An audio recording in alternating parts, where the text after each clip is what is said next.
closer to a mystery. Now, I'm not talking about a mystery like a whodunit murder novel. I mean the kind of mysteries that we have in the church. Tonight, we are given the opportunity to come very close to a mystery. The mystery we are celebrating in the birth of Jesus. It's called the Incarnation, which is a big churchy word, meaning God was made flesh and dwelt among us. It's never really been fully explained, and it often leaves us with all kinds of questions, like how did God really do this, or is it real? And there's been lots and lots of ink spilled all over about whether this is true or historical or not. Well, that's just the nature of mysteries. Mysteries are like that. They invite us deeper into a truth, even though they are very hard to explain or understand. You see, mysteries just are. And that's where stories can be helpful. They can help lead us deeper into the wonderful mystery of God's love made very real to us through Jesus Christ. So tonight, as a way of a Christmas gift to all of you, I want to tell you a story instead of preaching a traditional sermon, which can also be a way to invite all of us to get closer to what Christmas might really mean. The story is by Richard Snyder, and it's about Christmas trees. Now, I'm not sure if you have an artificial tree at home or a real tree. Both have positives and negatives. Now, if you have an artificial tree, you can spend quite a bit of time when you're putting it up, fluffing all the branches to make sure everything is neat and even and perfect. But if you have a real evergreen tree as your Christmas tree, you are probably aware that every evergreen tree has something about it that's, well, just not perfect. It's got a gap or some uneven branches or a crooked trunk or some imperfection that has to be turned towards the wall or the corner. Those of us who have enjoyed real trees as our Christmas tree know there's absolutely no such thing as a perfect Christmas tree. But you see, that wasn't always the case. There was a time, long, long ago, when all evergreen trees were perfect.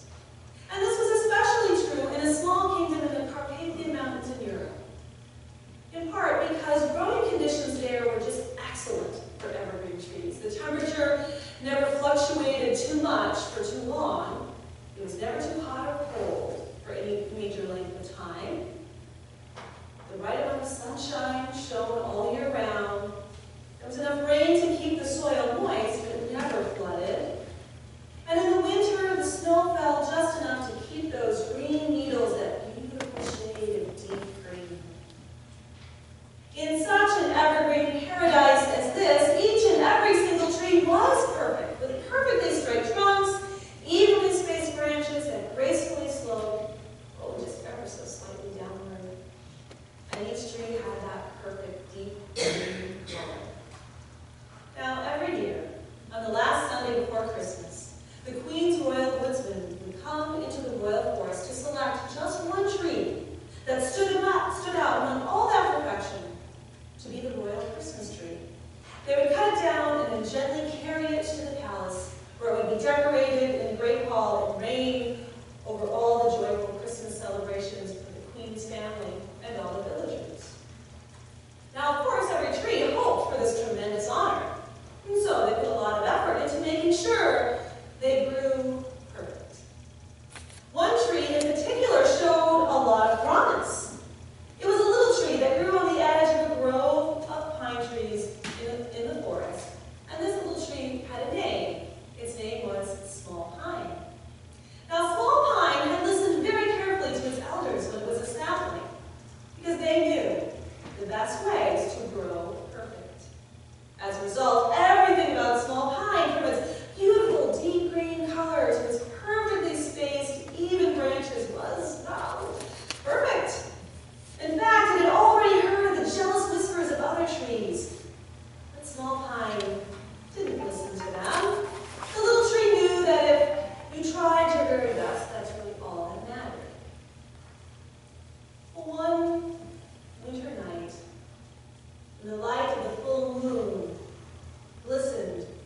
freshly fallen snow.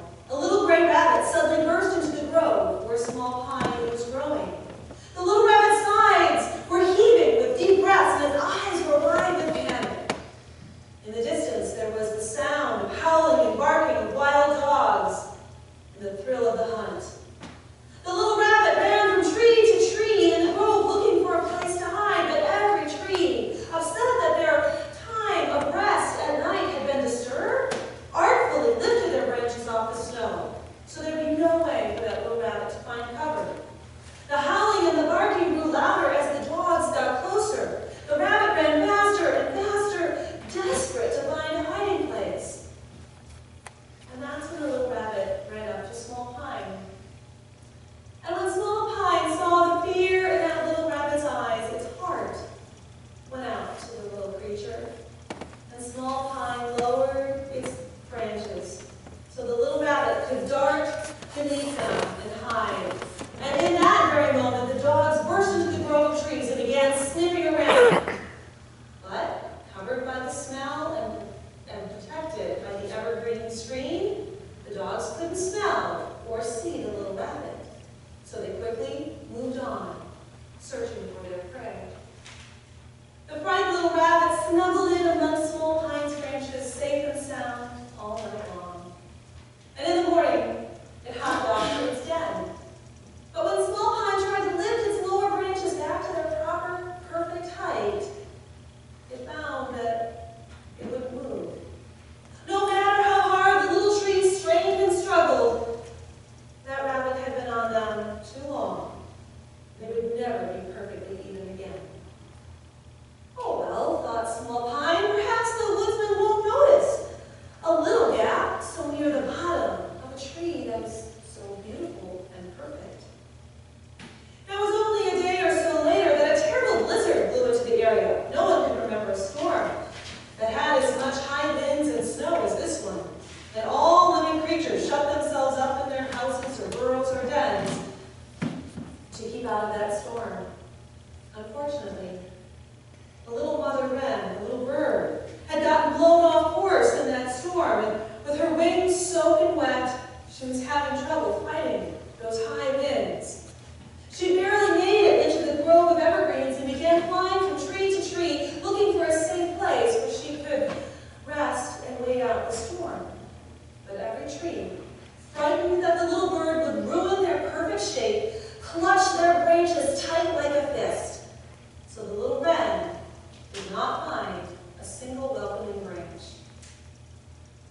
Small Pine watched the bird struggle, and its heart opened up once again, as did its branches.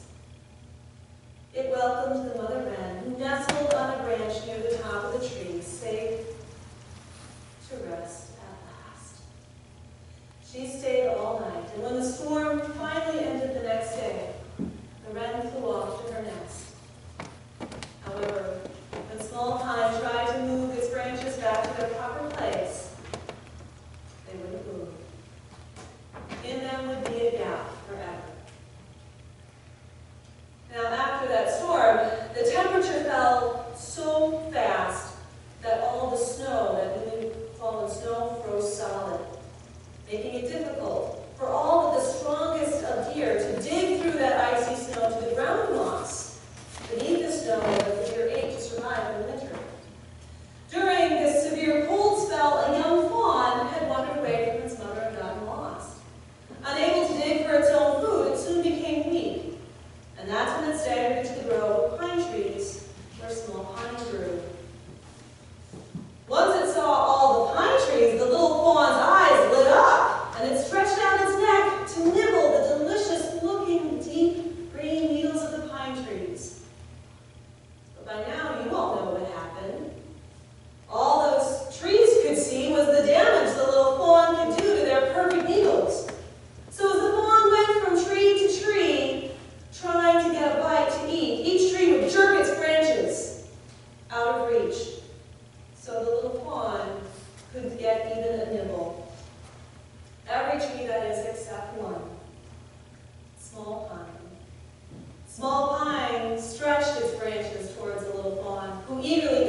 scamper off back to its mother. Unfortunately, by that time, Small Pine's branches were not only looking raggedy, but that tree just looked phenomenal. To make matters worse, Small Pine could hear some of the cruel things the other trees were saying about its appearance, and it knew that now it could never hope to be selected for the royal Christmas tree. And with that realization, a small tear of pine gum actually oozed down its trunk. Now, Small Pine was so overcome with sadness that it did not hear the sounds of a sleigh coming slowly through the royal forest. It turned out this was a very special year for this kingdom, so the queen herself had come to the forest to select that year's Christmas tree. She scanned the forest as her sleigh moved so slowly among all the trees. And when the queen noticed Small Pine, a flush of anger filled her. How could such an ugly tree be permitted in her forest? Without stopping her sleigh, she ordered the woodsman to cut Small Pine down and throw it away. As the sleigh moved on, the queen turned around to look at Small Pine one more time. This time, she noticed the tracks of animals all around its base and the feathers of a small bird in its branches. And understanding filled her heart. She ordered the sleigh to stop. She stood and pointed to Small Pine and simply said, "This is the one." The woodsmen were shocked, but they did as the queen ordered. So much to everyone's surprise, including Small Pine.